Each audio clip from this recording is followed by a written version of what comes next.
I hope you understand. Work hard, play hard, get up, stack bands. Time to get up, then slap your hands. Chillin' in the club with all my friends. Living in the moment, hope it's never gonna end. Love a new beginning, but I skip to the end. I listen to the beat, I hope to ascend. I hope to cherish, and I hope to win.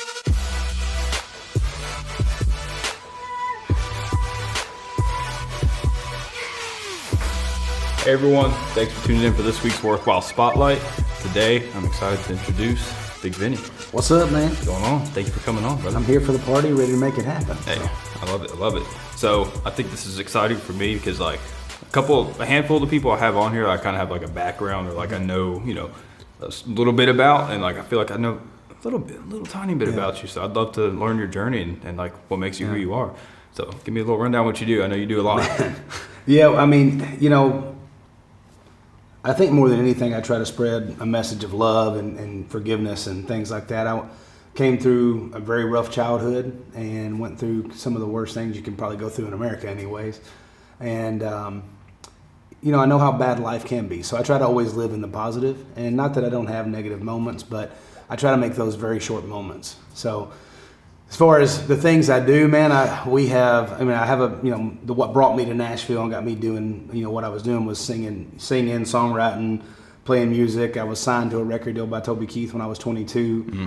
Toured with him for 4 or 5 years, and I was about 500 pounds on that. I was one of a kind break dancer at 500 pounds. So nice. I was blessed in 2011 to go on the TV show The Biggest Loser, and I went on that TV show, and it saved my life. I was on my way out if I didn't do that. And man, I was come off that show, and I was like, I'm gonna live life to the absolute fullest.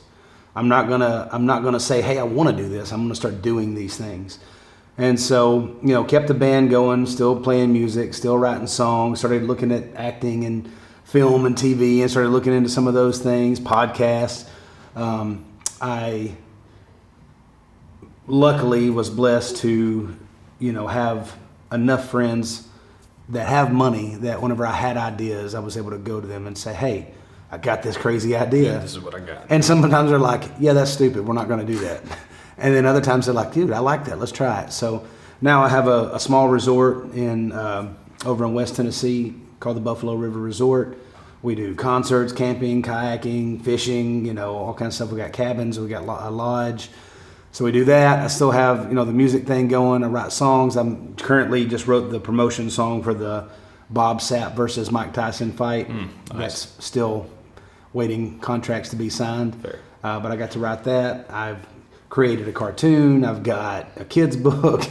Me and my wife, we have an online meal planning company. We write meal plans and things like that. We work for a company that does that, but we're the kind of the head of the training part of that program. Most importantly, I'm a dad. That's what I love doing. I love being there with my kids, hanging out, playing. I think that they're probably like, Dad, you need to be less of a kid and be more of a dad sometimes. You gotta have that kid in you. I always got the kid in me. Yeah, so I just do a little bit of everything. I have a 501c3 called Live to Be, and we go around and speak at schools and kind of teach these kids their worth and let them know that there's options out there for them. And we never tell the kids what to do. No, yeah. We never tell them the choices to make. We just let them know that, hey, we made some of these choices and we ended up over here. Yeah. And then we had to realign and make some choices to end back up over here where we're at now. And one of the biggest things we say is like, look at the people that you would want to be like. And then look at what they do, how they act. What are the things that they have that make you want that? I think we live in a society where people always see it as money, things. The music you listen to is like, hey, your jewelry or your cars or your this or that. And I think, when you really start to know your worth, you start to realize it's based on the love and the respect and relationships you have with the people around you, with your peace of mind, with waking up every day and just being happy and knowing you're worth the things that you're willing to go after. And there's a lot of things that can happen. You turn on the news, you can be told every day how, what to worry about. Every day you turn on the TV, worry about this, worry about this. You get on social media, worry about this, worry about this. And, I'm a Christian. I believe in Jesus Christ, but I know in the Bible, 365 times it tells you to either worry not or fear not. And that's one for every day of the year. So to me, that's what I try to realize is that, no matter what's going on out there, there's a better way, So I don't let the medias and things like that get me down or make me feel like it's an uphill battle that we can never get to the top of this mountain. I just look at it and say, hey, I'm going to take each day that I'm given and live life and be happy and be proud of whatever happens. And if something goes wrong, we'll figure it out. Exactly. That's the mindset you really got to have. Yeah. Obviously, that's something you got to develop. I mean, what's that journey look like when some like mindset switches happen? I think it all comes from experience. When Saul was asking God for wisdom, he didn't give him just instantly, bam, you have all the wisdom. He said, all right, well, here's a bunch of experiences, and you'll gain wisdom from these experiences. So, I think, and I talk about this at school, like when you're, even when we do colleges and stuff, when you're in your 20s and your early 30s and things like that, people are like, oh, I'm supposed to already have it figured out, and they get depressed because they don't have it all figured out yet. I'm like, dude, you're not even supposed to have it all figured out yet. If you did have it already figured out, you'd probably be wrong about what you thought you had figured out. So just giving people that grace to realize, like, hey, I don't care what mistakes you made at your younger ages. I don't care where you messed up along the way. Like, forgive yourself, forgive the people that may have sent you into those situations, and move on to the next thing. You can't change what happened yesterday. You can't change what happened last year or 30 years ago. I mean, I literally speak with people every week that are still talking about what happened when they were a kid, And I'm like, I know it was awful. I mean, some of these things, some of these stories I've heard. Release it, yeah. But you have to let it go. And I know it seems crazy. My stepdad severely beat me and my brother and my mom and had a lot of bad things. And if I hadn't forgiven him and I kept this on me, for all my life, it's just weighing me down. So I have to forgive him and move on from those things. And can I touch on something with that? Mm-hmm. When you say you forgave him, was it something you actually forgave him in person, or was it an internal forgiveness? No, I've forgiven him in person and had the conversation with him. The reason I was able to do that, I was on Biggest Loser, and whenever I was there, I was weighing 500 pounds. You don't get to 500 pounds. Everybody's like, oh, people will say, oh, he's fat and lazy. No, I was never lazy. I was the guy that was out working everybody. I'd be up before everybody. I'd go to bed later than everybody. I was getting 2-3 hours of sleep a night. That's part of what gets you to 500 pounds. But, but I was trying to accomplish things to hide from all the stuff that happened in my past. I thought if I could continue to succeed and get that next trophy on the mantle, that it would make me, forget about that stuff. But the truth was I still had all these harbored feelings towards my mom, towards my stepdad, towards all the things that happened to me when I was a kid. So when I went on Biggest Loser, they make you take all these tests and stuff. They have to make sure you're not going to go crazy and, kill everybody while they're sleeping because you're in a house with 15 people. Got you. Or we had 15 on our season. But so you're in that house and doing all that. So they make you take these tests. So they come to me like week 2. And they look at me and it's like, well, you want to tell us about you and your mom? What, why do you, what's the problem with you and your mom? I'm like, nothing's a problem with me and my mom. Me and my mom are great. I love my mom. And I do. I always love my mom. And he's like, yeah, but, judging by the test that we had you took, it looks like you respect women and you love women, but you don't trust women. Mm. And I was like, I trust women. He's like, not according to your test.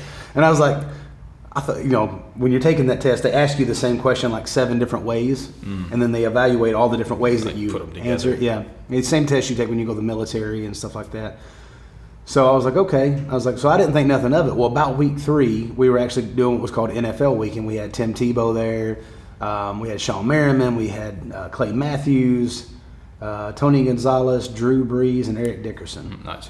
So it was like I was getting to meet all these guys, that I was like, holy crap. And then you start hearing some of their stories and some of what they went through and some of the things they dealt with. And you realize it's okay to be vulnerable, even those guys that are like NFL players that you've looked up to, they were being vulnerable. So, as I was sitting there and all my physical walls were broken down because, I was tired, buddy. By week 3, you've worked out 8 hours a day, you're tired, And they come up to me and start talking to me on the treadmill, and I was just sitting there walking, and they're like, so what about your mom? And they had Dolvet do it this time. Well, me and Dolvet, who was my trainer on Biggest Loser, we had developed a really close relationship, so I felt open with him. So all of a sudden it just started pouring out of me, and the tears started coming out and everything else. And the funny thing is the camera guy, it was hilarious. This is funny for you camera folks. They didn't hit record on the main camera that was on my face. So then they had to go back and have me redo it. So then I'm like sitting there, I'm like, can't recreate. I couldn't recreate that. I was like, I'm not an actor, I was like, that was actual emotion. But anyways, but one of the things after we got done talking to Dolvet, of course they had Dr. Hogan, the head doctor, come talk to me, and he's like, I'm glad you finally opened up about this. tell me more. And then I did open up. I told him all the things I went through and the kind of the biggest situation that I'd ever dealt with my mom that made me really not trust her, in that way. And he was the one that put it in perspective for me. He said, have you ever considered what she was going through? And then I was like, what do you mean? I was like, I was a kid. I was 8, 9, 10 years old. What was I supposed to consider? He goes, I know you were then. He goes, I'm not asking you to go back and consider it from that age, but I'm asking you to look at it from now. What got her to where she was at? What was she fighting? What was she dealing with? He goes, because we're always so quick to look at everything from our shoes and say, I don't appreciate that. He goes, and you shouldn't, because it was wrong with what happened to you. But why did she let those things happen? He goes, what's her story? And I was like, well, she had her mom died giving birth to my aunt whenever she was 3 years old. So she'd have her mom. Her dad left, moved to a different state with a different woman, left her there with my granny who was raising 3 kids, working at Mary's Bridal, no money, lived in a 800 square foot cinder block house in the middle of the woods, well water, outhouse, like real deal poor. Yeah. And got pregnant at 15. Had my brother when she was 15, had me when she was 18, had my sister when she was 19. So by 20 years old, she's raising 3 kids, dropped out of high school, no education, to that level, got her GED finally. But, when I started looking at it, I'm like, well, crap, she's had it way harder than I had it, Then she was married to that same guy. The guy that beat the crap out of me was also beating the crap out of her, And so once I was able to step back and say, well, wait a second, maybe she was doing the best she could. That's when I was truly able to forgive her and say, hey, thank you. In a sense. We all, the one thing she made sure was, the guy, and Randy, my stepdad, he's not my stepdad now, but he was my stepdad then. I even had to go and put myself in his position and be like, well, what made him the way he was? And I was like, he was in Vietnam. He saw immortal torment and on the front lines and everything else that he saw. They didn't know what PTSD was back then because it was just like, he just come back from the war and he's crazy, It's like, oh wait, he actually has these issues because he saw somebody napalm and burned to death beside him, And had to continue on. And had to continue on, and couldn't even take time to be like, what's going on, But, I had to put myself in his shoes and be like, why was he the way that he was and why did he do those things? But then I had to also consider, even though he did all those things to me and my brother, and it was, it's brutal, some of the stuff that we went through. Even though he did all those things, he also kept food in our belly, a roof over our head, taught me how to hunt, taught me how to fish, taught me how to throw football, all these things, because my real dad, my mom had left him and he left I guess they left each other. He had moved down to Florida. He had a whole different family. He had actually become a preacher, and he was a phenomenal guitar player. Played with Loretta Lynn, Alan Jackson, Steve Miller Band, David Allan Coe. He played with all these people. So that's really the only thing I knew about him. And I only met him once or twice up until I was about 6 years old, and then I got to go to Florida and meet him and spend a week with him, and then I didn't see him again until I was 8, and then I didn't have a whole lot of trust for him because I just heard all these stories like he don't want you, and that was kind of, I think, lies my mom told me because she was scared that I would want to go be with my dad, more, and I did want to have him in my life, but I wasn't going to just leave my mom for it. Until I was about 12, 12 is when I moved in with my dad. I got in a pretty bad fight at school. This boy hit my sister, and I whooped him up pretty good. And we had to pay the doctor bill because I'd, beat him up. And he had cut his lip from like here down to here. It was like 17 stitches, but he hit my sister. So you crossed the line right there. He did. He hit her hard too. And so when I did that, I got in, we had to pay the doctor bill. Randy got really mad at me. He ended up breaking my nose and did it right in front of my mom. And then my mom looked at me, and she was coming up the driveway as he had me down the ground doing it. And when she got out of the car, I ran over to her, and she looked at me and she goes, what did you do to make him do that to you? And that was the moment for me that I'm like, wait a second. This guy who was... What side are you on, in a sense? He's 6'2", former special forces, all these other things. Like, he just beat the crap out of me, and I'm 12 years old, And that was the moment for me and that's when I had to go back to that moment and really forgive her for that, And it was hard. It wasn't the easiest thing. It came from experience. It came through time. But when I was able to go do that, it was like the weight of the world come off my shoulders. So I was there to lose weight and physical weight that we all kind of, the things you can see, and you're like, oh, he's overweight or he's this or he's that. but the weight and the dive burden in of the internal. heart, the weight that was on my heart and on my shoulders was way bigger than the weight that was, physically on my body. So. Did you know before going on the show that they were really going to get into like the internal thought processes and stuff? I didn't think they would with me because there was myself, a guy named Antone Davis, and then Phil Margera, Bam's dad. And we were kind of the three somewhat celebrities that were going to be on that season. And Phil ended up not getting to do it because he had heart issues and things. They just couldn't trust that he would make it through all the stuff. Antone Davis, of course, played for UT Knoxville. He played for the Eagles, played for the Falcons, So he was kind of the story of like, even this NFL player, has gotten to this level in his life where he needs our help. And I was the good old boy, everybody loves you, made the music career kind of thing going. I was like America's Sweetheart, the All Shucks Country Boys. So that was, everything. Anytime you're auditioning for a TV show, obviously they want real people, but they want real people that fit a role that they're looking to fill for that season, that story. Yeah. And so I thought they were going to more focus on this guy's 500 pounds, but he was out with Toby Keith, and he's got this and he's got that, and he's doing all these things. So I thought that's what they were going to focus on with me. Little did I know that they were like, hey, by the way, tell us all your pain and agony you've ever been through in your life, And that show helped me realize so much. I know the show gets a bad rap sometimes because people do whatever they can to win the money. I didn't do that. I was on there, at first I was on there because I got to be good for my career, and plus I need to lose some weight anyways. But it was on there that I realized that none of that stuff really mattered, that I was there to kind of face those things. And that's why God put me in that situation, to be able to face those things and hopefully be a light to other people to let them know that, hey, even if you are going through this or if you've been through this, there's a way to change your life and do something better. Yeah.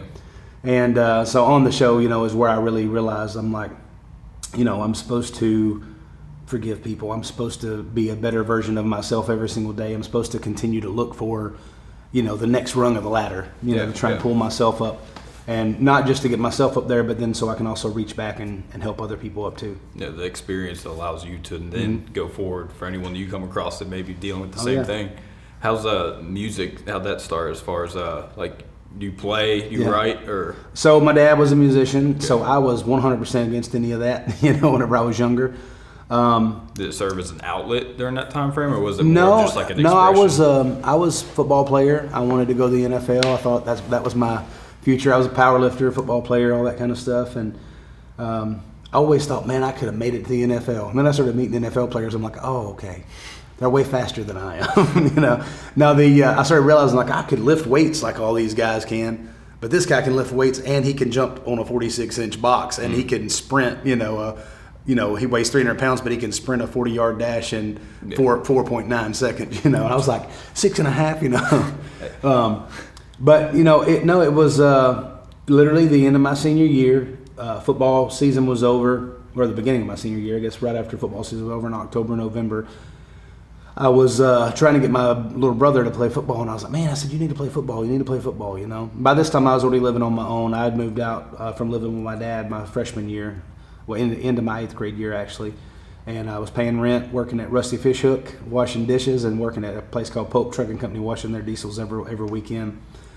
And but I'd go see my brother, and me and my dad had made a better relationship. We had an incident that was the reason I moved out, but nothing bad with me and him. It was more my fault then because I didn't trust him.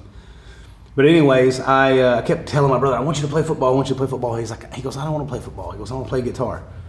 I was like, I'll tell you what. I said, I'll let you teach me how to play guitar if you'll play football. And so we made a deal. We shook hands. He played football. He taught me how to play guitar because he wanted me to play music with him. And I fell in love with it.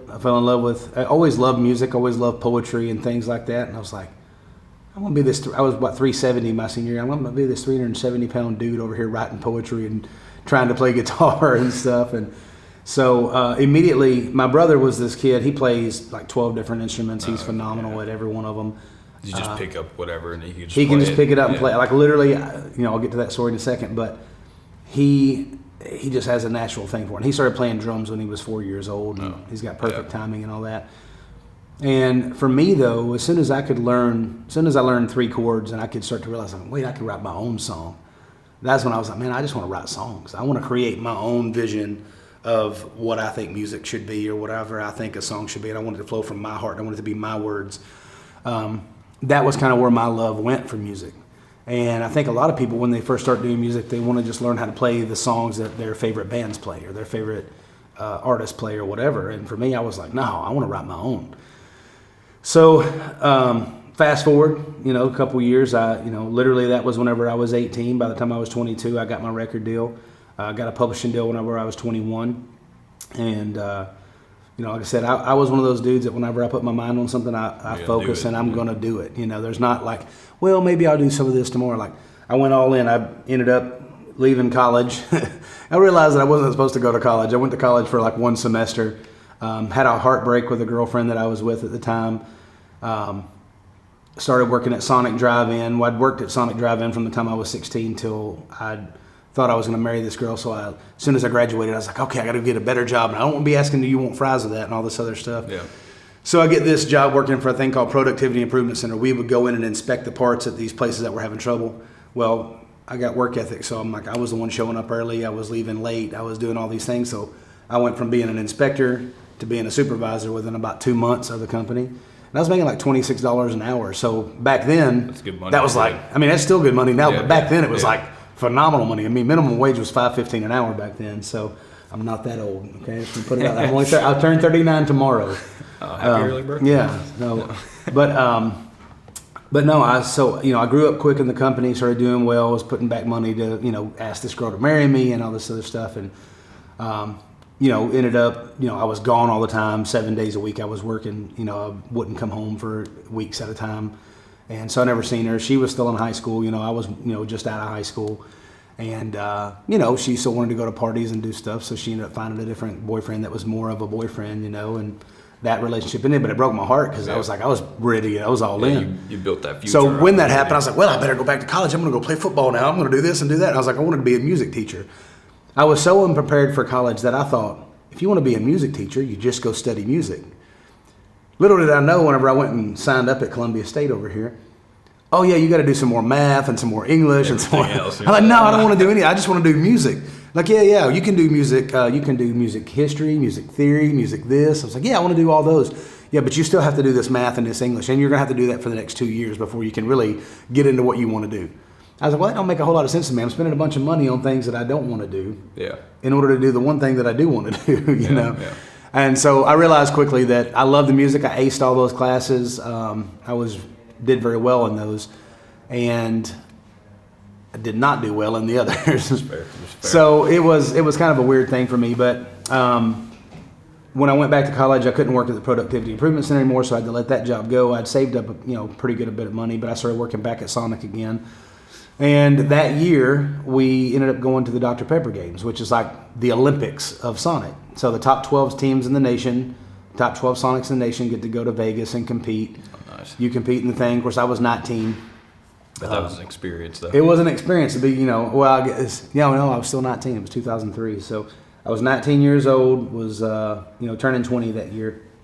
But we ended up winning the chance to go. We ended up at fourth place. Well, I placed third individually. So I actually got a bronze medal from Sonic. Nice. It's a real bronze medal, too. It's cool. You still got it? I still got it, yeah. And so I got this bronze medal, and it's one of my favorite awards. I mean, that's 3,000. At the time, there was 3,000 Sonics.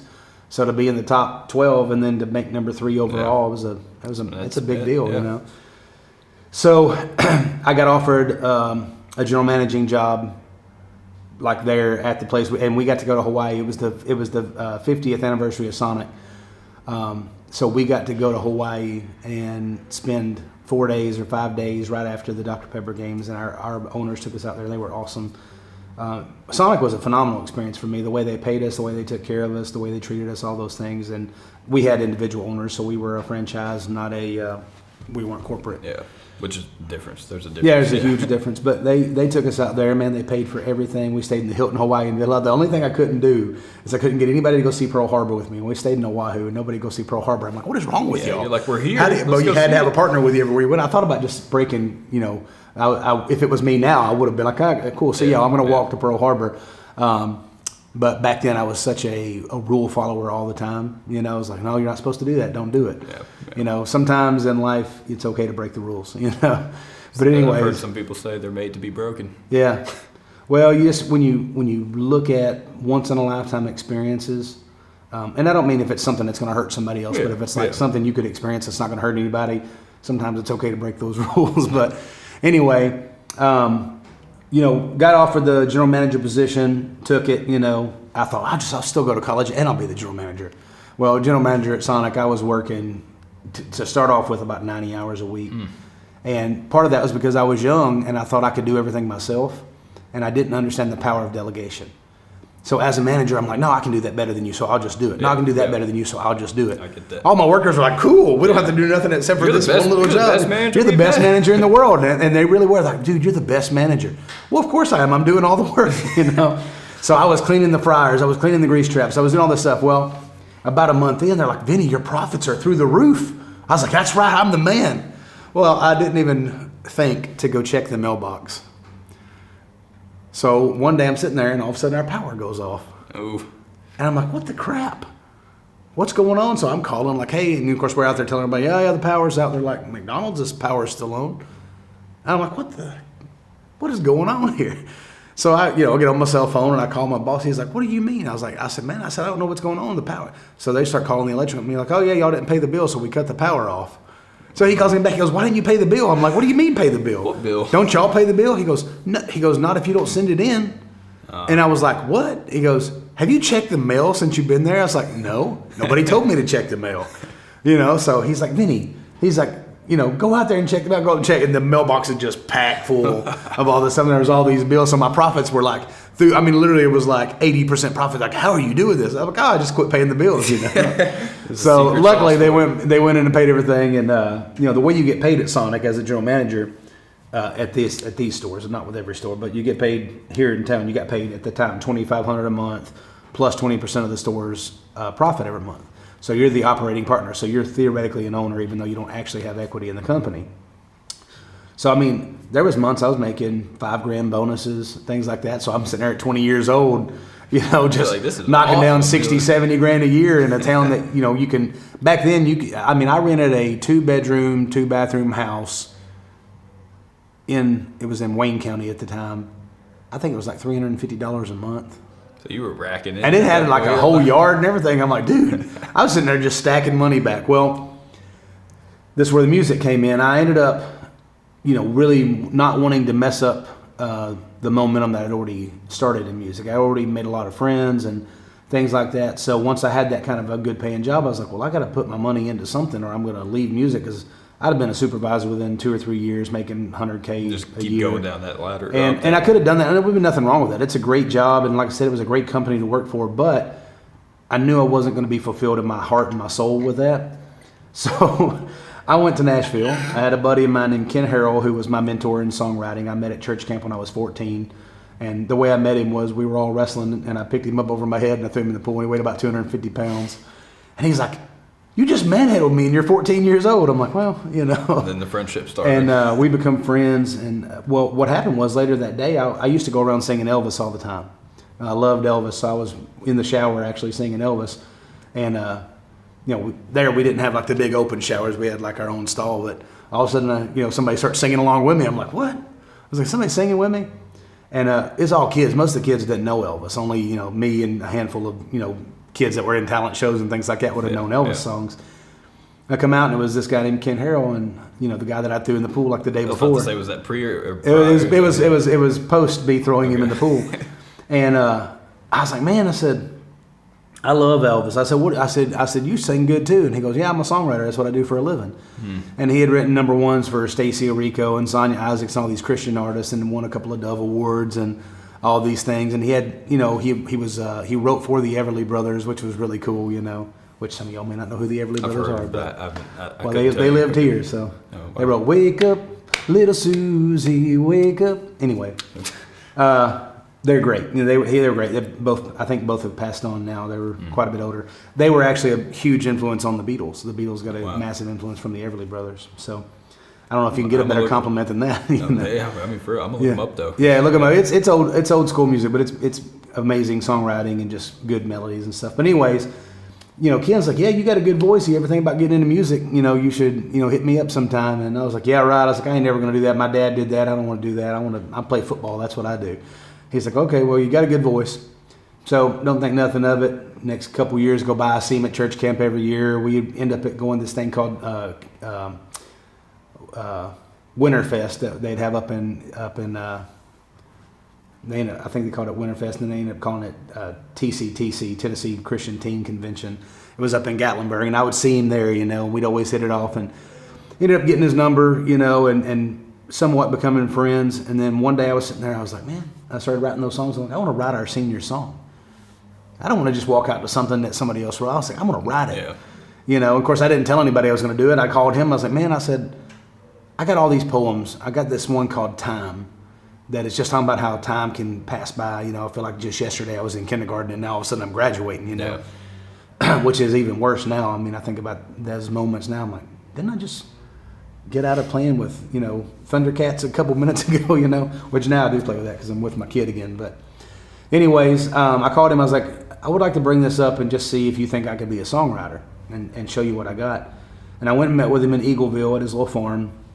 And he sat there for hours and listened to me with these little quarter of a song and half melody and this stuff. I could play like 3 chords barely. And he's like, dude, he's like, you got it. He said, you got that knack. He's like, you have a way of having it to where the song surprises you with the hook at the right time. And he's like, you already understand that and you've not ever written a full song yet. Yeah.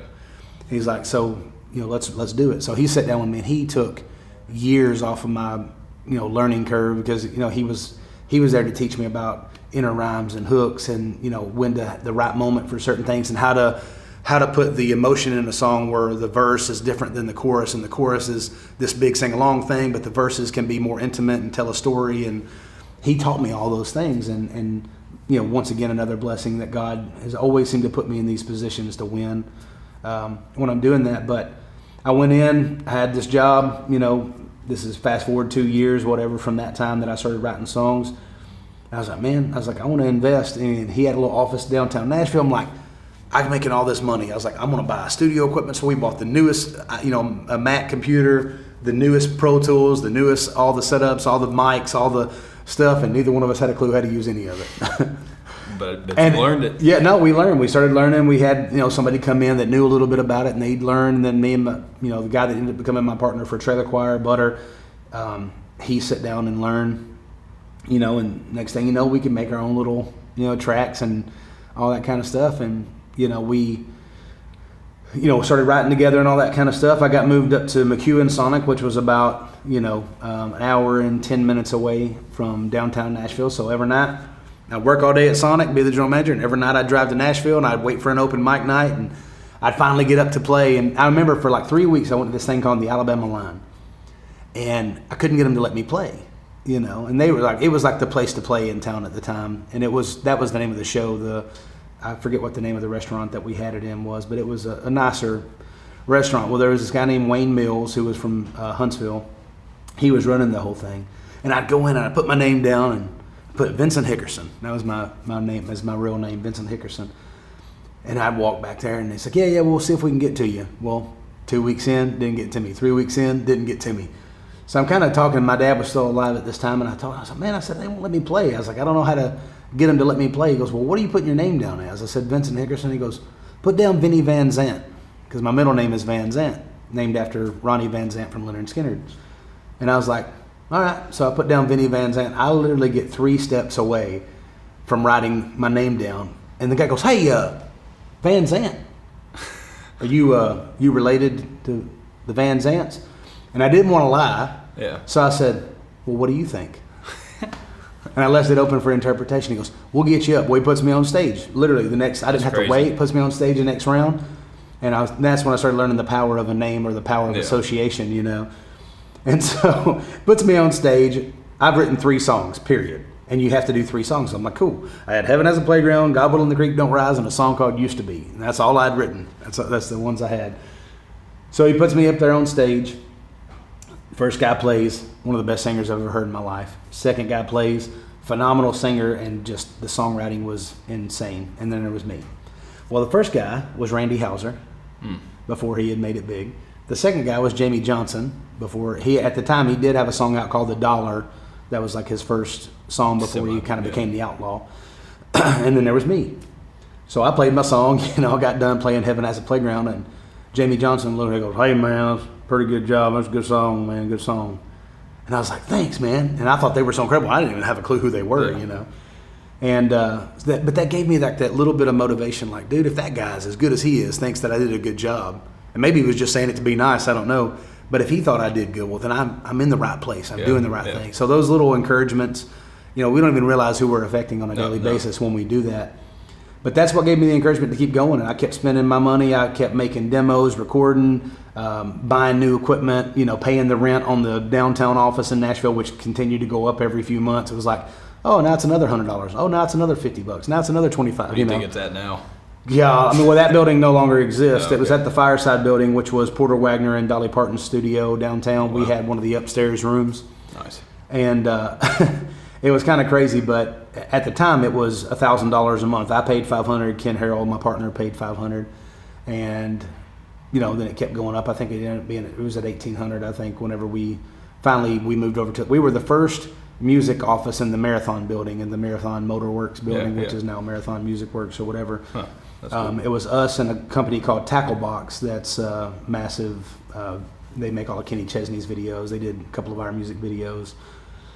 Sean Silva's the guy's name. He's great. But us and them moved in there first, and it was like they were still tearing down walls, and you could look and the concrete would be cracking or the bricks would be falling out of the walls. You're like, oh man, the train would go by and you'd see stuff rattling, Like, is this thing going to fall in on us, But anyways, we continued to pay rent there. Well, Ken ended up getting pretty sick, and he was type 1 diabetic and went through a really hard situation with that. And he's great now and healthy and doing well, but back then he wasn't sure what he was going to do, if he was going to make it.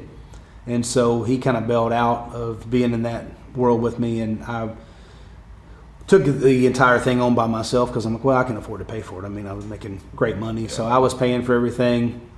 And one night I stayed at my studio, and this is where the band Trailer Choir began, but one night I stayed at my studio, and as I'm laying there on the couch, I hear my little side door open. I'm sitting there thinking, somebody's breaking into my thing. So I look, and I come out, and I was in the studio room, and I come out and I look, and there's this little bitty dude walking down my hallway. And I was like, what in the crap is going on? I was like, I'm going to have to tackle this dude, All of a sudden, he opens up my little refrigerator, grabs a Diet Coke out, which was Ken's Diet Cokes, actually, because I didn't drink Diet back then. I drank full sugar. He pulled out the Diet Coke, and then he walks in and he gets my whole jar. I had these peanut M&Ms, a big old jar of peanut M&Ms I used to keep in the front office. And that was where we'd do like listening things, and then the studios where we'd write and stuff like that. He gets a big handful of his, got a Diet Coke, and I ain't said a word yet. I'm just waiting to see what he does, And he turns around, he's like, of course, I was 500 pounds. I was about 450 back then. I was this big old dude. He's a tiny little dude, about 5'5". Maybe putting everything. Might have weighed about 100 and probably weighed 125, 130 pounds. He looks at me, and goes, "Dude, I'm gonna be honest with you." That's what he said. I'm gonna be honest with you. I don't have any money left. I ain't got no food. He goes, I'm waiting on a big check to come in. He had actually plugged a song. It was Love You Like That for Faith Hill. I think he had plugged the song to Faith Hill for the songwriters. So he was waiting on a big check to come in. Do we need to wait on something? No, okay. Yeah. He was waiting on this big check to come in, and he's like, I'm out of money. I just need to eat. I was like, dude, you can take the whole jar of peanut M&Ms. I was like, are you the ones that was playing that song Duct Tape and Whiskey over there? Because they had this song called Duct Tape and Whiskey. He said, yeah, I got the band called the Butter and Sugar Show. Hey. And so I was like, well, I want to hear more music, So we ended up becoming buddies that night. He was sitting out on the front porch. He was pretty hammered. Sitting out on the front porch as I was walking out, and he was playing this guitar. It only had 2 strings on it. That's all you need. And I was like, what are you doing? He goes, I'm drunk. And he's like, you want to play me a song? So I'm like, yeah, let me get my guitar. And I played him a song. He's like, dude, you're a good songwriter. I was like, thanks, man. I was like, I love what y'all do over there, man. I'd love to hear more. We ended up going to his office. He played me a bunch of songs. We become buddies. He invited me out to this show at Dan McGinnis called Dirt Farm. So I'm like, all right. So I go to this show. They play it, and it's incredible. And there was Mr. D, Damian Horn. I don't know if you've ever heard of him, but he's phenomenal. It was basically all the people that were part of Music Mafia that weren't the big dogs. They were kind of the highlights. They weren't the Gretchen Wilsons and Big and Riches and stuff like that, but they were all part of the whole rise of that thing. And man, the talent level was through the roof. I mean, you just saw these brothers. A girl named Shannon Crooks that ended up signing a huge record deal in Atlantic. Trevor Rosen, who's in Old Dominion now, was part of their whole group. There was a guy named Nashville Chance, who was a rapper, who was phenomenal, and he actually won the 8 Mile battle like three years in a row. Just a phenomenal rapper.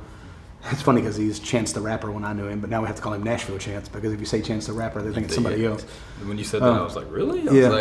He's as good as him. He's phenomenal. But I went, man, and I was just enthralled with the amount of talent. I was like, man, I can never be this. I did not see myself on their level at all. What I saw was people that I could learn from, but that's what I kind of had this mentality of like, man, I'm just supposed to be a songwriter. I'm not supposed to be an artist. But I love to flat foot and I love to dance. So they'd be up there playing. Well, there wouldn't be nobody dancing. So I'd get up and dance, because in my town, if there's music playing, everybody dances. I'm like Footloose in my town, only you don't get in trouble for it, you know. So I got up there and started dancing. Well, when you see, you know, a 370, well, back by then I was about 450 pounds. You see a 450-pound man getting it, dancing, flat footing, breaking it down, you know, it kind of takes attention, you know. So Butter was the one that was like, hey, dude, get on stage with me. I was like, on stage? He's like, yeah, get up here and do that. I was like, okay. So I got up there and started dancing with him, and he's like, yeah, keep doing that. Can you sing? I'm like, yeah. He's like, all right, get on the mic. What song you want to do? I'm like, I can do Sweet Home Alabama. He's like, all right, we're going to do Sweet Home Alabama. He goes, all right, everybody, y'all know how to play Sweet Home Alabama? Of course, the band was like, yeah, everybody knows how to play Sweet Home Alabama. So they play it, and I sing it. We get done the next day. Butter calls me. He's like, you want to be part of Trailer Choir? I'm like, what's that? He goes, it's a new band I'm doing. Sugar got invited to be on Nashville Star, so he's going to go do that, going by Weston Harvey. He's like, I want to start a band called Trailer Choir. He goes, I think you could be like the choir director. So the original concept of our band was I was going to wear a big choir robe with my overalls on under it, and I was going to lead these 3 or 4 women to sing, and I was going to dance, you know, and he was going to be, nice. You know, because we did college frat parties.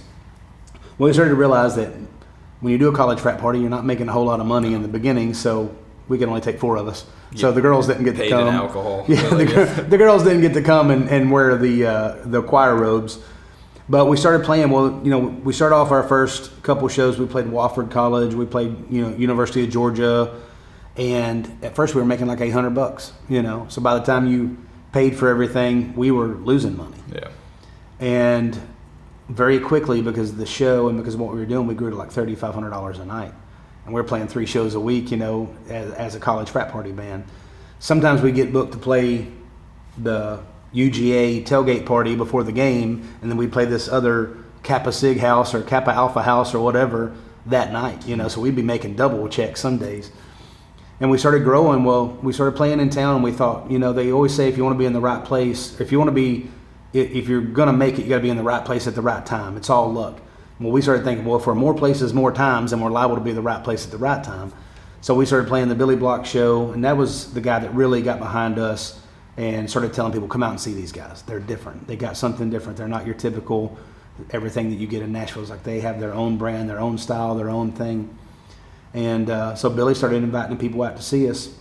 Scott Bruschetta came from Big Machine to see us and talked with us, was very nice to us. He just said, I just don't see y'all making it on country radio. He's like, I think y'all should go to LA. I think y'all should go be more of a bare naked ladies, smash mouth kind of, you know, but a little more kind of like Bowling for Soup. He compared us to Bowling for Soup. And we were like, no, man, we're Nashville. We're country, you know. I was as country as you could get. Butter was from Ashtabula, Ohio, so he wasn't as country as me, but he was still, he's an honorary country boy.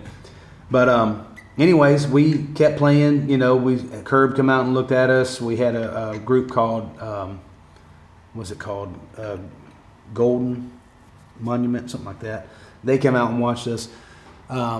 And the buzz kept growing. We started filling places up. We were packing out every place that we played, you know, and some of them were $5 covers, some of them were no money.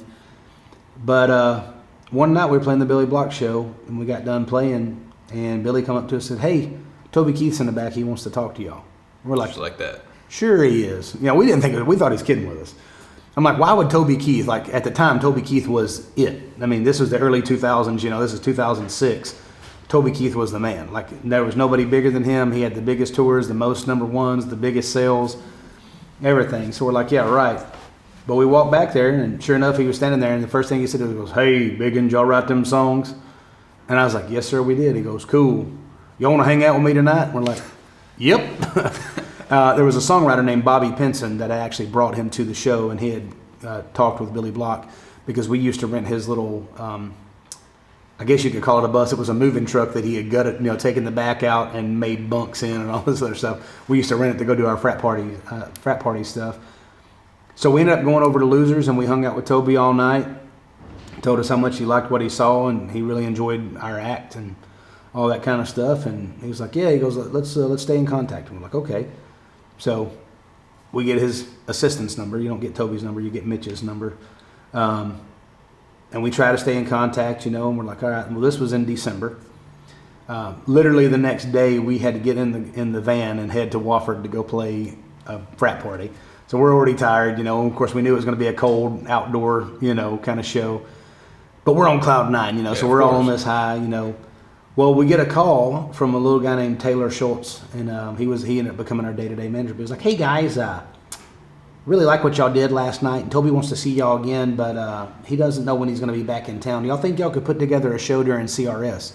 Well, CRS was at the end of February. It was February 28th. Or no, February 26th was the day of our show.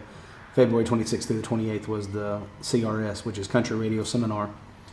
So we have like 2 months of planning. We put this show together. We have every single person that knows us, that thinks of us, that loves us, come to our show. All of our fans, our moms, our cousins, aunties, uncles, anybody we could get there. We had 12th and Porter so packed that you literally couldn't walk in the front door. And we play the entire show. We never see Toby come in. Toby's never there. Get done. Of course, we're all just down, Everybody's like, yeah, I thought y'all told us Toby Keith was going to be here. I'm like, he was supposed to be here. Here's the messages, And we're all kind of down. Well, Crystal, the girl in our band, she had like 102 temperature that night and was dealing with strep throat. Still performed? Still performed. Crushed it too. She's phenomenal. And we're all down. And all of a sudden, our drummer, who was kind of our tour manager at the time, his phone rings. They're like, hey, what are y'all doing? This is Mitch, Toby's assistant. He's like, well, we just got done playing the show. We thought y'all were going to be here, but apparently y'all had other plans. Yeah, man, we got tied up at CRS stuff. Bring everybody and come down here to the Fiddle and Steel. We're like, the Fiddle and Steel? He was like, yeah, in Printer's Alley. We're like, okay. So, not Fiddle and Steel, what was it called? Is it Fiddle and Steel? Is that what's in Printer's Alley?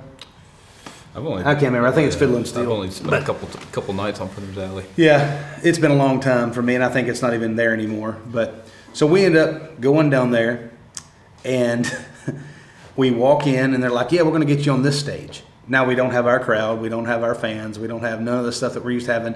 We didn't even have our gear. We had to use the band that was on stage's gear. So Toby goes to the owner, gets that band to let us use their stuff. We get up there and play. Now this stage is about 6 feet up, and I have this much room. Now I do the worm, I do the splits, I do all these things at 450 pounds. And I'm like, how am I going to make this happen? Butter goes, just make it happen. I was like, okay.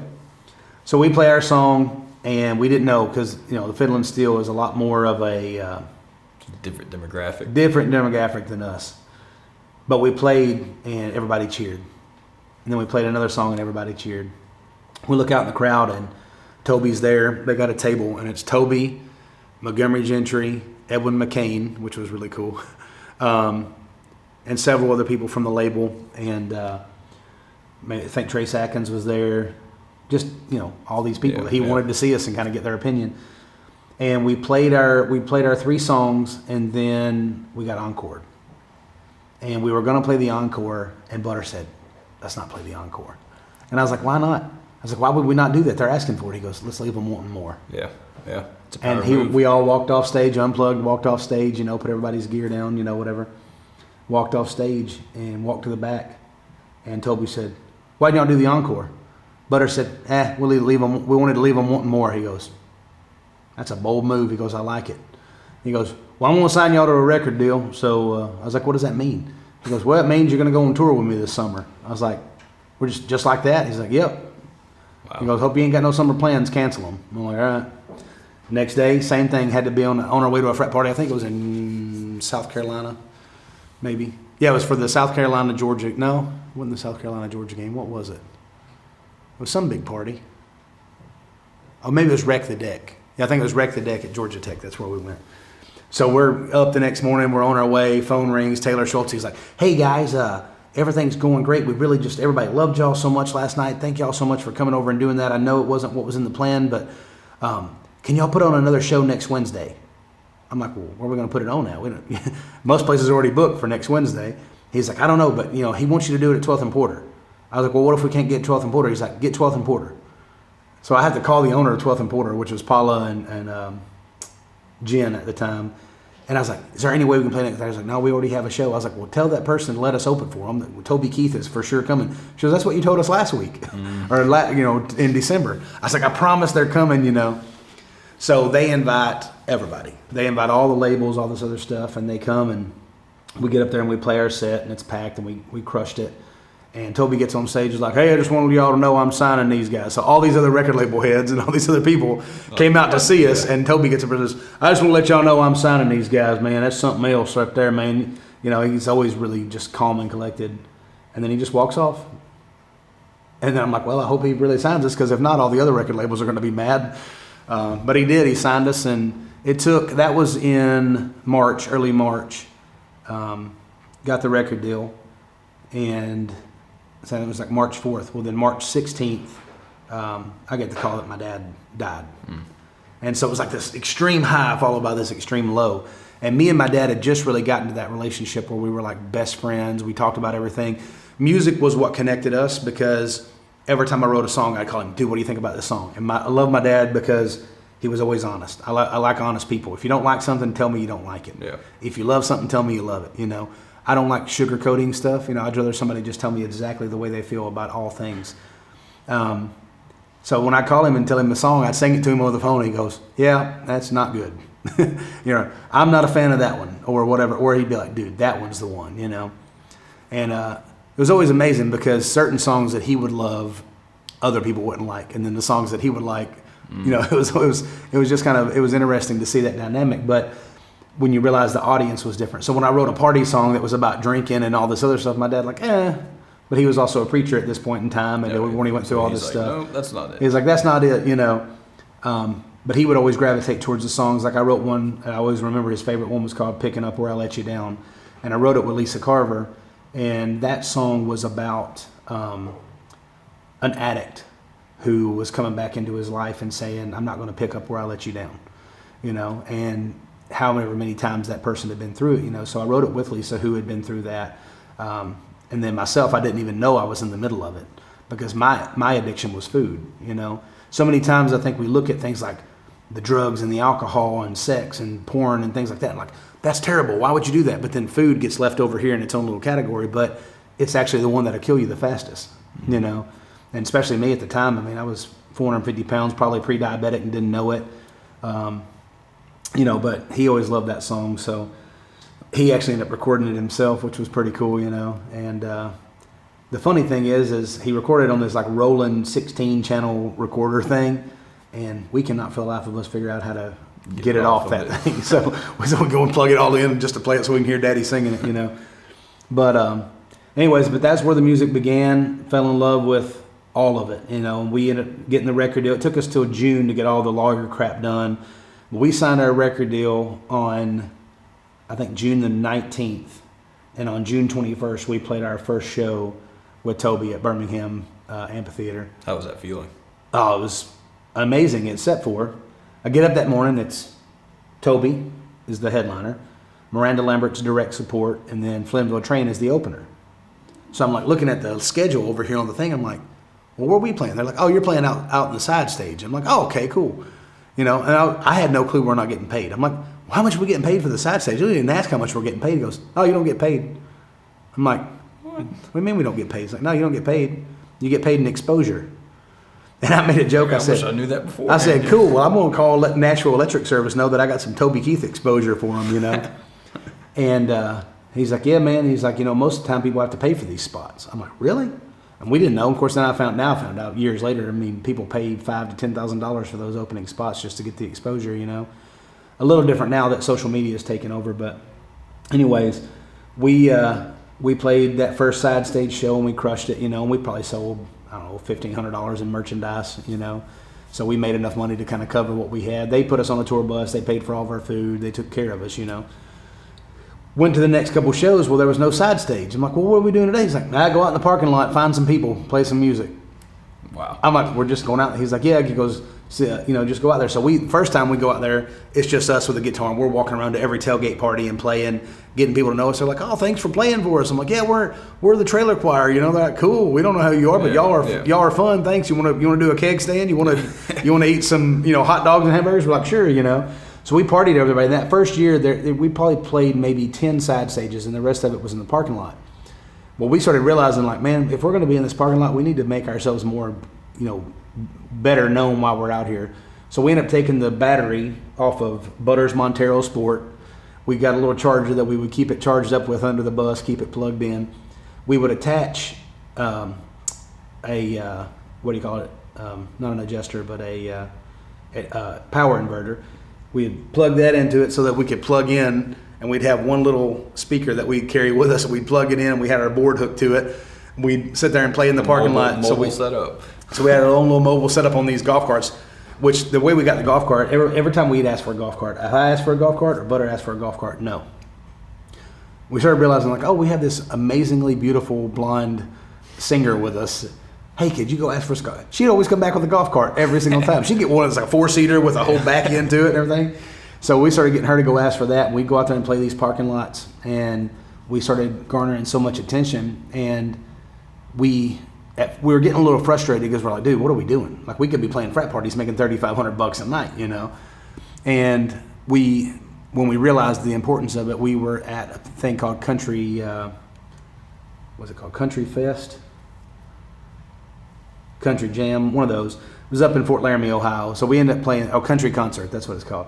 We were out there and we were playing by the Porta-Johns. And we literally saw this massive line by the Porta-Johns. We're like, let's go play for all of them while they're waiting to get in the bathroom. Take advantage of it. So we went over there, we drove our little golf cart over there, and we started playing. We weren't even on the bill to play that night. It was Toby, Toby was the headliner, Jason Aldean was the main support, Rodney Atkins was before them, Taylor Swift, Steve Holy, then Taylor Swift. Taylor Swift was like the opener, and we were out in the parking lot or out in the Porta-Johns. But we were there, and so we go out there, we play. Well, as we're sitting there, this guy goes, "Hey, would y'all come over to my uncle's RV and play?" We're like, "Sure, man, let's go to your uncle's RV and play." So we go to his uncle's RV. Well, his name was George Moffitt, who was the actual owner of the entire property, that was the owner of the show, and we didn't know that. But because we were out there doing something and being active, we got put into an opportunity that we wouldn't have had if we weren't out. If we were just sitting on the bus saying, well, we ain't got nothing to do today. We're not on the main stage. We were on the main stage, but we went out there, and so they took us over there. We played. He goes, I'm putting you on stage tonight. I'm like, yeah, how you going to do that? He goes, well, I own all this. I'm like, what do you mean you own all this? He goes, I own the land, I own this, I own the festival. This is all mine. I was like, oh, okay. He's like, yeah. He goes, I figure anybody that's willing to go play by the Porta-Johns should be playing on the main stage. I was like, all right. So he gets us up there at the right before Jason Aldean plays, like after the other big acts had played that, we were unknown completely. And he puts us up there and gives us a 4-song set acoustically. We didn't, we literally had, our drummer had a tambourine, me and Butter and Crystal, and Butter had the guitar, and we sang. We did our songs, and we got encored. And this time we wanted to do it, but we weren't allowed to do it. So we played that show, and people went crazy for us. What's the power? I'm sure you've heard the phrase, your network is your net worth. Oh yeah. And not to put money value on that, but what power have you found in the network? Because it seems like from the story, it's always like you're on that path, and it's like, oh, this person leads to here, and this person leads to here. You've always heard the saying, people say, well, it's all about who you know. Yeah. But that's not true. It's really about who knows you. Because I know a lot of people, but if they don't have a mutual respect and knowledge of who I am, then it doesn't work. Yeah. You know what I mean? If they don't look at me with the respect of like, oh yeah, we love Big Vinny. If they don't have that mutual respect, it doesn't matter if I know them, if I've met them 100 times, if we've hung out and talked. So when somebody knows you and they're truly part of your network and they're truly part of, for example, I talked about the show that we're doing, before we started, we're doing a concert at my property. The only reason that show happens is because I've made friends with Chris Kirkpatrick. Because I don't have a clue how to book O-Town and LFO and Sugar Ray and all that. But he does. I don't know how to get those, but I'm buddies with him. So when I'm talking about, yeah, man, I was supposed to have this other act, but he ended up not being able to do it because he got a bigger opportunity. He goes, well, I'll come out there and play. He goes, I'll bring some buddies and come play. He goes, well, what about this Pop 2000 tour that I do? I'm like, what do you mean? I said, I can't afford to have that. He goes, well, how do you know? He's like, let's put it together. Let's just see. He goes, I'll come play for free. And I'm like, first off, I would never let him play for free. But he's like, Vinny, he said, you're one of my best friends. I love you. I want to see your business succeed. That only happens because of your knowledge for him. Anybody else that calls him is going to be like, yeah, it's $25,000 to have me make an appearance. Yeah. And you're not going to ask, oh, what's your story? Let me learn about who you are before I make that decision. Yeah. But this was him because he loves me, because we've become great friends, because our kids are good friends. That all happened because of network. So, when it comes to like network marketing, a lot of people get even just cringe when they hear the phrase of that. But the thing that I found, and I'm not in any businesses now, so this isn't me promoting a business. Yeah. But what I got from it was never the money that I made from doing them. And I was good at them, you know what I mean? Because I can talk to anybody, I could not duplicate who I was to other people to have the same confidence to talk to them and be a salesperson. But what I would suggest to anybody is if you don't have anything else going in life, join a network marketing company just so you can be around like-minded people who want to succeed in life. I was a part of one, World Ventures. That's what I did. Okay. Yeah. Well, yeah. And so Jefferson Santos, Jay Nelson. Jay Nelson, I know that name. Tab Lovelace was. Yeah, no, I know Tab. Yeah. But I learned a lot from it. That was me. I didn't want to do it, but I learned that you can the skills from it. Well, for example, the reason the network is important. Jay Nelson, one of my best buddies in the world, one of the biggest real estate guys in all of Tennessee. He calls me and says, Vinny, I got this thing. I just found out about it. You got to come down here, meet me we went to the Funky Griddle in Nashville, which was a great place if you've never been there. You get to make your own pancakes at your table. You can put anything you want in it. I put Reese's in mine, but whatever. Nice. So anyways, he invites me to the Funky Griddle. Now this is back when I still weighed 500 pounds. He goes, man, Vinny, I got this business, blah, blah, blah, blah, blah. And I just hear him talking. He's excited about it. He's a salesman. He knows what he's doing. And I'm sitting there, I'm like, cool, man. You brought me out here and you fed me pancakes, and then you're asking me to put money into something. I'm in, whatever it is, I'm in. Can we invest in this place, And he goes, it's only $364 one time. You never pay that again. It's $62 a month, and you can get these travel things. I had no clue what I was signing up for. Yeah. I signed up for it. I get home, and Lori, who's Ren, who y'all talked with, I looked at her, I'm like, I don't have a clue what I just signed up for. She goes, I don't either. I was like, can you read this and make sense of it? I'm dyslexic pretty bad, so I'm a good Audible book listener, but not a great reader. She goes, well, it looks like you basically get like wholesale travel and blah, blah, blah. And she kind of explained it to me. I'm like, okay. I was like, well, what do we need to do? So I was like, well, I guess we'll have a party here next week and we'll invite a bunch of friends to come check it out. Well, within the first week, I sold like 11 people on it and had 11 people. And I thought it was the greatest thing in the world. And that's why I was able to sell it, because I believed in what I was selling. Yeah. And I think that's the part that people miss out on. They start focusing on the money aspect of network marketing as opposed to, do you truly believe in the product you're selling? Because if you don't believe in it, then you'll falter, once it becomes too hard, and once it becomes, well, 5 people told me no, if somebody said I was an idiot, somebody said it's a pyramid scheme. Whenever somebody says that to you, you're like, oh man, I don't want to, you get embarrassed, But if you truly believe in something, it doesn't matter what somebody says. I mean, you can look at social media and see when people believe in something, boy, they're willing to talk about it, fight about it, unfriend you about it, whatever.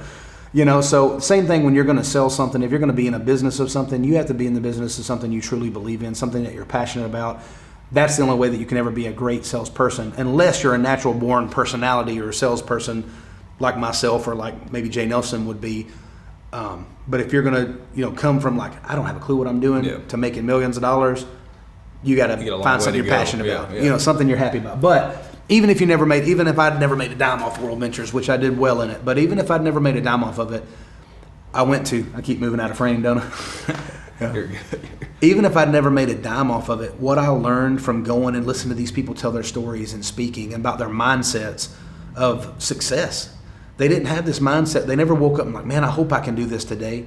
Man, I got to go do this today. It was always, I get to do this. I'm going to do this. And when you learn that mindset, I don't know if y'all have ever read the book The Secret or not specifically that one. Yeah, some similar one. What's the one it was all based off of? It was called not Rich Dad Poor Dad. This book. That's a phenomenal book. But Rich Dad Poor Dad was based off this book as well. It's the original. What is it called? I just read it not too long ago. It's on my phone. Let me just Look pull it it up. I'm gonna make sure we get this right because this book is it's one of the books you need to put in your Audible. Now, some of the business rules it talks about are different now, just because marketing is different than it was back then. But And then after that, I got one more question to wrap it up. It's a deeper one. it is Get the Go Giver because it's amazing. What's that called? The Go Giver. Oh yeah, you mentioned that on the phone the other day. Think and Grow Rich. I read that one. Yeah, Think and Grow Very Rich. powerful. It's it's phenomenal powerful, and I think one of the biggest things about that one, like I said, it's all out of date as far as how you would do business now, but the mindset and the secret behind it all, which is what the secret came from, self-talk is all about your mindset. It's self-talk. It's all about believing you're going to do something, doing something. If you're going to do it, be passionate about it. That way, when it gets hard, you still believe in it. And you still want to do it. Yeah. Because if you believe in it, then you can make others believe in it. But if you don't believe in it and you're just doing it for money, and your only purpose is the money, then you will eventually fail. Yeah. And even if you do succeed, you won't be fulfilled in what you're doing, and you'll want to do something else eventually. And then you'll realize that late, and it's like, what have I done? Yeah. Well, I think even with network marketing, if you get to the end of your network marketing journey and you've got all these other people involved and you're a great salesperson, but you really hate the product that you're selling or you don't care about it, you leave a bunch of people upset. What just happened? Yeah. Like you just got my money for the last Abandoned 6 months or 8 months or 2 years and you didn't actually believe in what you were doing. So anyways, the network is very important. I know I got off on a tangent, but I get excited about those things. Those are things those experiences are things that I've learned along the way that really have helped me mold into the more business mind that I am. I made a 13 on my ACT, barely got out of high school. Nobody would look at me and consider me a, genius by any means, or even smart. There's like academic smarts. Yeah, And then there's but my common life. sense and my willingness to learn from my mistakes, to not write them off and be like, well, that was so-and-so's fault, or that was somebody else's fault. I always look at the things that I mess up on and the things that I do and I'm like, okay, what can I learn from this? That way it's not a mistake, it's just a lesson. Yeah. And so that's a mindset too, but. So I've been asking, I don't know if you've seen it on the podcast that you watch, but if you can go back to any age and give yourself advice, what age and what would you tell yourself? I won't get emotional. You can. Make it happen. Man, I'd probably go back to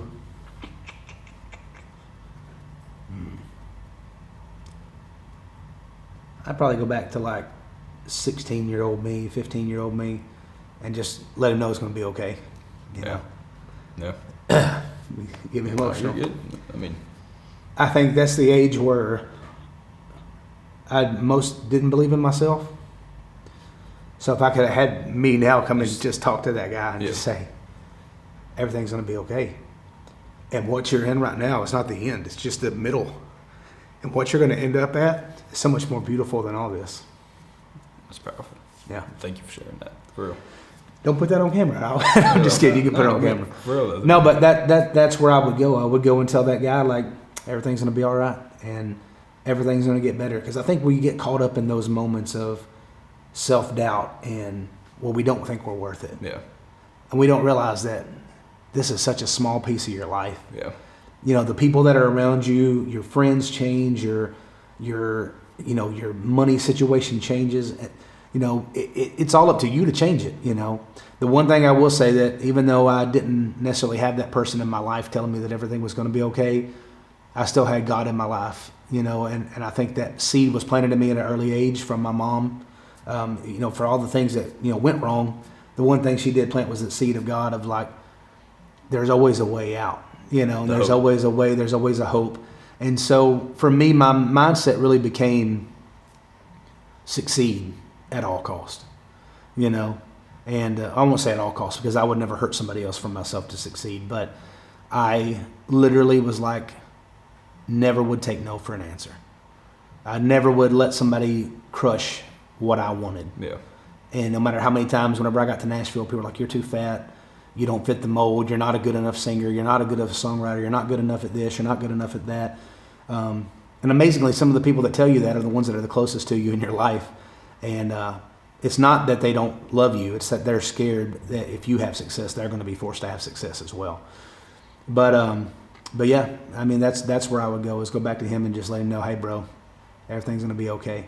And I think that's the advice I'd give to people right now that are struggling, is like, obviously every struggle is different. I don't know what everybody's going through, but, whatever it is, there is a way out. Yeah. And it's not, I know our suicide rates are through the roof now and all this stuff, especially with the pandemic and all those things. And I think it's because people feel like they don't have hope, they don't have purpose. I think providing purpose and hope for people is a big deal. I think that's why I like what you're doing, man. I think you do that in just your path of life. I feel like that radiates from you. Well, I never wanted to be a teacher, but I always wanted to be an example. And I think for me, it's like, I'm not going to call you up and tell you how to do it, but if you'll watch me long enough, you can learn. Yeah. Which that's kind of like how you said you've learned. You pick those nuggets from everybody that you've come across in your path. Every person that I can possibly learn from. Little piece of advice for y'all out there listening: fill your mind, fill your plate, fill your head with good things. The type of music you listen to has so much bearing on you, you don't even realize it. Yep. Music is a universal language, so when all you take in to your mind is depression and drugs, false gods, drugs, things like that, it just doesn't help you in your daily work. It doesn't help you in your daily success, and I'm not saying you can't ever enjoy those things, but whenever I'm on my, I do a 30 to 45 minute walk every single day, no matter what. If it's raining outside, I'll still go, I will walk in the rain. I try to plan it when it's not raining, but I take that time and I put on a motivational speech. I put on a book that can help me grow, that can help me learn, and knowledge, and like I say, knowledge is power, I actually don't think knowledge is power. I think it's what you do with the knowledge that creates the power. But, put good stuff in. Same thing, with your food. People still look at me like, yeah, you're still a 300-pound dude. I was like, yeah, it's still 200 pounds lighter than I was. Yeah. And, I'm also a, 600-plus pound deadlifter and a 450-pound bench presser, and power. Those are things that when I lost my weight, I enjoyed being lean and skinny. Not skinny, I was never skinny. I was 242 pounds at my lightest, and that was after sweating out a lot of weight. But I just started to realize, like, what's healthy for me versus what's healthy for you may be different things. The way I'm built, the way that I'm formed is pretty, big and thick anyways. And once I learned to not let the opinions of others affect the way I feel about myself, that was huge. When you do it on national TV, you gain, I never forget, I'd gained back up to like 260 pounds, 270 pounds, and I felt great about myself. Well, it took one person to send me a message online and be like, dude, looks like you're gaining some of that weight back. And I let it just crush me for like a week. And then finally I'm sitting there one day, I'm like, I'm also stronger than I've ever been, faster than I've ever been. My blood work is impeccable. My mentality, and finally it's like I really started to hone that in. And then, more messages would come in, and half of them would be like, dude, you look amazing, great job. And you'd take those and be like, oh, thanks, But then that one would come in, and I'll never forget. And I was sitting there one night, and I had posted something. I'd hit a new bench press. I can't remember what it was, but I'd hit maybe hit 315 on bench or something like that. And I posted about it, and I was excited about it, because it was like an accomplishment for me. And this guy sends me this message. I miss Big Vinny. Now all you do is brag and talk about how strong you are and take selfies and pictures of yourself and, do all, you're just such a self-serving, selfish person. I'm like, that's not me at all, And I wanted to get mad. I wanted to be like, dude, you don't know me. And why would you ever say that to me? I literally every day of my life, I play tons of charity shows. I do this and do that. And I started to realize, like, if I fire back at him and say something mean and negative, it only helps his point. Yeah. So I took a day or so and I reflected on what he said to me. And instead of firing back with something hateful, or not hateful, but, what I wanted to say at the beginning, I waited till I wasn't mad and I said, hey, bud, I don't know what you're going through, but I'm strong enough to take this. So I'm glad you put it on me instead of putting it on somebody else. I pray that everything gets better for you. And if you need somebody to talk to, let me know. And about a week later, that's powerful. I get a message from him, and he apologizes. He's like, dude, I'm so sorry. My wife cheated on me with a gym guy, and it really hurt me and made me believe and look at you and say, well, that you're going to do that same thing, or you're going to be this guy, you're going to be that guy. He's like, and I'm so sorry for what I said, because honestly, he goes, I'm really jealous of you. He goes, I see you working hard. He goes, I wish I could have that same mindset. I wish I could do those same things. And I told him, I was like, you can, you know. But he really, like, you know, if I'd have done something rude and mean to him, it would have only continued to sow that seed of hate and everything. But because, you know, I said something nice, and because I, you know, did those things, and I can't remember the verse in the Bible right now, but it talks about angry words never create positive. They never create good. But when you can speak nice to somebody, like if you're nice to me all the time and I'm nice back to you, cool, that's great. We love that. But if you're hateful towards me and you're still nice and I'm still nice to you, then that changes the world. Yeah. You know, and I think that's something we've lost in America. Used to, I think there was, you know, you could have a difference in opinion with somebody, and one person might say something hateful, but one person could say, hey man, I'm sorry you feel that way. I'm here if you need a friend. And when you do that, it literally, it plants that seed of change, you know? Yeah. But if you constantly are back and forth, then it just Nothing's continues to done. grow and boil over the pot. You know, so I think, you know, when you are mad at somebody, when somebody is not on the same page as you, you know, step back for a second, reflect on what they've said to you, especially if they're rude to you or mean to you, and, you know, try to answer with something positive, which is really hard to do. Yeah. It's way harder to be nice to somebody that's being mean to you. It's easy to be nice to somebody that's nice to you. I don't even know how we got on that, but it's something I try to practice that every day. But the social media stuff with depression. I think that whenever I first started my music career and first put out our first music video, so many people wanted to hate us because we were doing rap and country music and we were different. And I was dancing and I was 500 pounds or 450 pounds and I wasn't supposed to be dancing. You could literally go on our videos and look up, and some of them have been deleted now because of community standards that didn't used to exist. But I mean, there's people that literally was like, I hope you die of a heart attack on stage. You're so fat, I hate looking at your disgusting face. Like, people would say mean stuff, you know. And of course, I'm sitting there, I'm like, well, this girl thinks I'm hot, you know. But, you know, I think that plays so much into what our kids now have to go through. Yeah. Is like used to, you know, even if you got bullied at school, you got bullied at school and you went home. There was And there was a separation, but now it's like, they got your phone number, they got your Instagram, they got your Twitter, they got your TikTok. Anything you post, they're going to comment on it. People that you've never met before in your life that don't even know you, that or literally get on there and, you know, I saw this video the other day, and it was a girl, you know, she was wearing a bikini and she was doing some kind of dance. She's one of my artists that, you know, that plays my shows. She looked great, but literally in the comments, somebody was like, "Looks like you need to lay off the cheeseburgers," like some random dude. And I'm like, of course, she said something back to him. You know, I don't remember what it was, but something kind of rude back to him about, look at your profile or look at this and look at that. I'm like, don't it suck that that's like some random person who's never met you is going to see your stuff and just openly say something mean to you when you were like feeling good about yourself and doing something that's fun. Why you post, yeah. So I don't know. I think that, you know, social media is a hard thing. I hope that people understand that the opinions of, like for me now, the opinions of others, when it comes to that, you know, I mean, if I'm doing something to cause somebody's opinion to be bad, then I want to look at myself and take responsibility for that. But if it's literally just me posting me doing a new bench press, you know, thing that I'm proud of, and somebody don't like it, well, I don't care. Yeah. You know. Well. All right, man. Well, I'm taking up way more of y'all's time than I'm supposed to. No.